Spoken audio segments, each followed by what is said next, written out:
Et salut à tous et bienvenue dans le 3e épisode de Manga First. Et on commence tout de suite notre émission avec un one-shot des éditions Clair de Lune, Savez-vous où est ma chienne Muku de Takagi Naoko.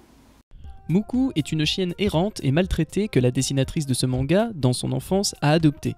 Toutes les deux sont devenues inséparables et vont partager ensemble des joies, des peines et des rêves jusqu'à la fin de la vie de Muku. La mangaka est aussi l'auteur de La vie du haut de mes 150 cm, une série en 3 tomes aux éditions Clair de Lune. Attends, ça veut dire quoi one shot? Parce que je suis pas anglais du tout moi. One shot ça veut dire un tir. C'est une histoire qui se commence et se termine en un seul tome. Ok. Et en japonais ça donne quoi? Le prochain manga c'est toi qui le présente. Oh putain. Vas-y. Bon bah le manga que je vous présente c'est un shoujo, Globule, une vie de lapin, de Mame Moyashi aux éditions Soleil, et c'est aussi un one-shot.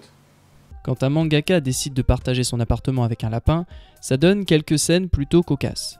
Mame Moyashi n'a eu qu'un hamster dans son enfance, il n'a jamais élevé seul d'animaux et ses premières impressions sont plutôt étranges. Est-ce normal qu'un lapin vous regarde fixement avec d'aussi grands yeux globuleux ? Mais son nom est tout trouvé quand le veto lui demande quel est le prénom de cette petite lapine, il répond Globule. Alors, ça t'a plu? C'était pas mal. On passe maintenant à un deuxième shoujo et cette fois-ci c'est moi qui vous le présente, Ménage à 3 volume 1 de Yuki Shiraishi aux éditions Shogakukan. Enfant, Yori, Tojo et Shizuku s'étaient fait la promesse de devenir de grandes stars. Mais Yori a déménagé et a oublié cette promesse. 10 ans plus tard, alors qu'il a maintenant 16 ans, il revient dans la ville de son enfance. Les deux autres sont devenus très proches et travaillent en tant que mannequins.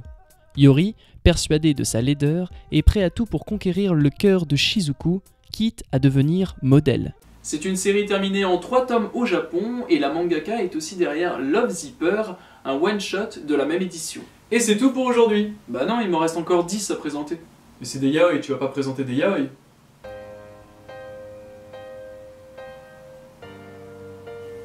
Je serai rapide, ne t'inquiète pas. Ok. Days of Mimura et Katagiri de London Parico. How Do You Know Like Cherry Boy de Ito Yuno. Love Gogo de Yamamoto Kotetsuko. Lunch With You de Kato Tsetsuko. Naive Wolf and Lamb de Hanan Yukako. Physical Lesson de Yuma Satoru. Le premier amour du bad boy de Yajimoto Jun. Table des douceurs de Kitabepu Nika. Tale of Love Aqua with Words de Sasaki Ima. Et Touch and Love de Narasaki Neneko. Et voilà, c'est la fin de notre émission. Nous revenons la semaine prochaine avec toujours plus de nouveautés et de mangas. D'ici là, portez-vous bien et à la prochaine. Tchou!